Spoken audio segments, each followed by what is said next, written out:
It seems that Congress President Sonia Gandhi has set the agenda. The party should understand the problems of the government and there should be constant dialogue between the party and the government.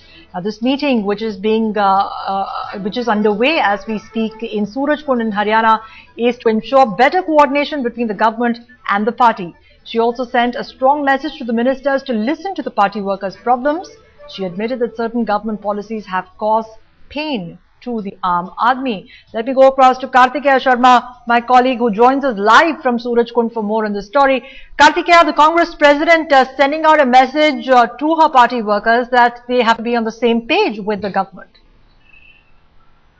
Not only same page, she has asked them to be ready for the election, and she has attacked the opponents, saying that they have resorted to false propaganda and the only thing they're interested is in power and not in service to the people. But I would say that the broader outline of this meeting is that the Congress president is saying that there should be a constant conversation between the party and the government, and the ministers must go to workers' offices, district offices. They must be available for people who are working for the party, and she has told the party that you must understand the constraints of the government, giving a clean chit to Manmohan Singh and praising him, saying that he did a wonderful job. On this occasion, I'm joined by my political editor, Javed Ansari.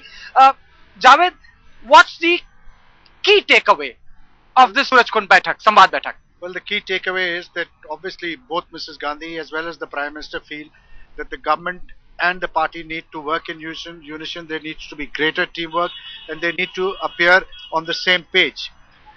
Elections are around the corner, just about 18 months, Mrs. Gandhi has mentioned, and then the party and both the party as well as the government, they need to work together. Obviously that has not been happening. She's mentioned the fact that we've often, while on larger issues, parties consult us on smaller issues, there needs to be greater coordination. So obviously the countdown has begun, and the Congress president, the Congress leadership realizes that they need to coordinate their efforts, because now this separation of party and government will not work. There are lots of people in the party who would love to disassociate themselves from all the difficult decisions that the government takes, the unpopular ones, but are the first to run to TV studios and take credit for whatever accomplishments the UPA has made. So that they want to bring to an end. Both sides need to work as a team. There's no distinction at least as far as the public is concerned, and that's what the Congress leadership wants the party to realize and the government to realize, that they are one and not two distinct separate entities. But Javed, if you look at the speech of the Congress president, there are two other very important points. One, she said, आप में से जो साथी इस समय सरकार में हैं, उन्हें 2009 के घोषणा पत्र के अधूरे कामों को पूरा करने में जी जान से जुट जाना होगा. And second thing, which is the concluding part, she says, हमारे पास अगले लोकसभा चुनाव के लिए 18 महीने हैं. हमें इस चुनौती के लिए तैयार हो जाना. मुझे उम्मीद है कि इस संबंध में आप लोगों से सार्थक सुझाव मिलेंगे. So she's talking about elections, and she's also talking about unfulfilled promises of 2009 manifesto. Well, obviously this is a time for stock taking. This is an exercise both in stock taking as well as strategizing for the future. There are a lot of promises. There are lots of things that the Congress had promised, the UPA had promised in its manifesto, and the Congress would like government to at least fulfill that substantially, if not wholly, because it's difficult to fulfill. It might be difficult to fulfill each and every promise, but even if they do it substantively, at least they'll have a record on which they can run for, go to the elections and ask for their votes because right now they are not on the same page. There are lots of accomplishments of the government which the party has not been able to or has not been seen as lending its shoulder to the wheel wholeheartedly, and there are lots of things that which disturb the party, and therefore that's the reason why this exercise has been undertaken. But Javed, how do you see this jibe? Because she also says, and this is how the civil society activists or the civil society activists turn into politicians, she says, लेकिन हमें उनके झूठे प्रचार का सख्ती से जवाब देना है. हमें पता है कि असल में उनका इरादा किसी भी तरह किसी भी कीमत पर सत्ता हासिल करने का है, भले ही उनके इस लालच के कारण लोकतंत्र, समानता, स्वाधीनता और सेक्युलर मूल्यों को कमजोर क्यों ना होना पड़े. She has used the word secular. Well, obviously she's trying to build a platform so that not just her party, but this is probably with an eye to potential allies outside as well, the ambit, that all these people need to come together. Secularism is a very core value for the Congress party, for the Congress president, and she's just reminded them of them, and it's obvious that she's also prodding her party men to be alive to the dangers or to the threats faced by the opponents. So as you can see that this is like a basic draft on which the meeting, the Samvad Baitak, which is going to take place will deliberate, and Sonia Gandhi is actually determined the contour or the larger boundary or the map of the discussion which is actually taking place there. All right, Karthikeya and Javed, do stay on with us. Let me also go across to Sanjeev Srivastava, political analyst who's with us, a senior journalist who's with us on the phone line. Sanjeev, how significant is this meeting of the Congress? You just heard there Sonia Gandhi defining what is going to be the broad contours of the fight for 2014 polls. See, this is all a preparation for the next elections, and clearly the party wants to show to its own cadre as to the rest of the country that it's a party which means business, that it's getting ready and for poll and battle preparedness. And clearly the message coming across from this kind of a meeting is that party is supreme and the government will have to follow the party. And in a manner of speaking, the government policies will be approved by the party here. So all eyes on politics, all eyes and what little I was hearing of Javed towards the end of what he was saying. The other thing is clearly that a broader political rainbow coalition is also trying to be mapped out in such meetings. Right. That finally 2014 will be a contest on one side between the Congress-led UPA and the BJP-led NDA, and the other side is regional parties. So somewhere the message which the Congress top brass wants to send out is that the basic ground rules of any elections in India remain the same. That they would like to position themselves as a secular, little bit left of center or centrist coalition, and all those who think broadly along those ideological lines need to follow under that rainbow. So that groundwork is also being done. That kind of rainbow coalition is also being prepared. So both on ideological as well as on organizational terms, it's an exercise to keep the party fit for battle readiness. Right, Sanjeev. Also, I will toss this question to Javed later, but I wanted your view on the fact that will the issue of alliances also come up, considering this is a Congress meeting and the TMC has broken away from the flock? How crucial is it really for the Congress to get its party members on board to keep its flock together as far as UPA 2 is concerned?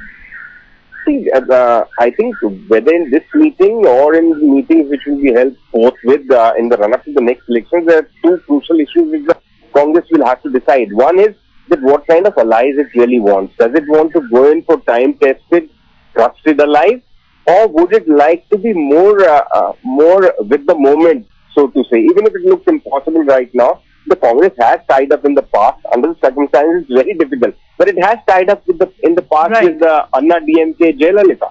So, will they actually dump allies who are not likely to deliver in their respective states and forge new, more convenient and more practical and pragmatic alliances? That's the one question they'll have to take. Correct. The other big issue that they'll have to tackle is what about states like in UP and Bihar, where the party did contest the last assembly elections largely on their own. In UP they had an alliance with Ajit Singh, but whether in such states they would like to again go alone in the elections, or will have tie-ups which can be more meaningful. And again in Bihar, will they try and go for Nitish or will stay on with Lalu? Big question here. A lot of issues there. All right, Sanjeev Srivastava, thank you for joining us with your perspective on that. Karthikeya, if I can toss that to you to please ask Javed his view on it. Is the issue of alliances going to be brought up in this particular meeting? The question of how does the Congress deal with difficult allies? Like they let go of the TMC, they're having some issues with the DMK now on the Kudankulam issue. What is going to be their strategy dealing with these allies? How accommodative will they be? How tough will they be? You see, more than the alliance, this meeting is going to be Congress-centric, and the biggest indication is that she has stuck her neck out for the Prime Minister Dr. Manmohan Singh, and she very clearly states in her speech, हमारे सामने चुनौती है कि हम लोगों को उन मजबूरियों के बारे में साफ तौर पर बताएं और समझाएं जिनकी वजह से कठिन फैसले लिए गए, which means that she is not going back on reforms, neither she is allowing the Prime Minister to go back on reforms, which means that tough decisions are bound to say. Javed, this sets the tone for the Prime Minister also. But is there any way that this will be like a repeat of Chintan Baithak which happened in 2003 in Simla, where broader alliances were also discussed, or will that be left for the Chintan Baithak which is there to be organized in January after 2 months in 2013? Well, there will be a bit of strategizing for the future, but those decisions will be left for the Chintan Baithak, which is expected sometime in January or February. This basically is an exercise in trying to reconcile the imperatives of the government with the demands or the aspirations of the party.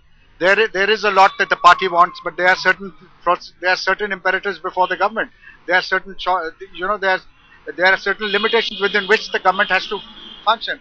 Therefore, Mrs. Gandhi now realizes that there is some kind of a dysfunction at this moment. Soul-searching exercise, that's what you're saying. No, I'm not saying it's soul-searching. What I'm saying is that she has to reconcile. She has to bring her party and try and find some common ground between the party and the government, because there is some heartburn as far as the economic policies of the government are concerned. While Mrs. Gandhi and Rahul Gandhi have lent their shoulder to the wheel, in the rank and file there is still some, the Congress is by and large a left of centre party, so there is some kind of hesitancy. Now by categorically coming out, she sent a message, and hopefully everybody else will fall in line. Similarly, she would also want the government to take into view the sentiments and the needs of the party, and when they formulate the policy, because their last budget is coming up, will be presented early next year, and they have to keep that very much in mind. So, Rukmani, the bottom line is that this is more about the government and the party, and less about the alliance partners, and probably that decision would be left for the mother of all the Baithaks, the Chintan Shiva. What is really interesting is that along with the show of unity, there was also a show of austerity by the Congress. Sonia Gandhi and Rahul Gandhi today took a bus ride along with other leaders to Surajkund in Haryana, where the party is having a brainstorming meeting. As Kartikeya was telling us, the Congress president and the Gandhi scion occupied the front seats of the bus, accompanied by senior party leaders Ahmed Patel and Ambika Soni. Ministers including A.K. Antony, P. Chidambaram, Kapil Sibal, Ghulam Nabi Azad and C.P. Joshi also took a ride in the bus. But despite his willingness to join the party leaders, the Prime Minister reached the venue by car due to security reasons. A total of 70 leaders, including 23 cabinet ministers, 12 ministers of state independent charge and 19 members of the Congress Working Committee, 16 permanent invitees to CVC are attending the deliberations.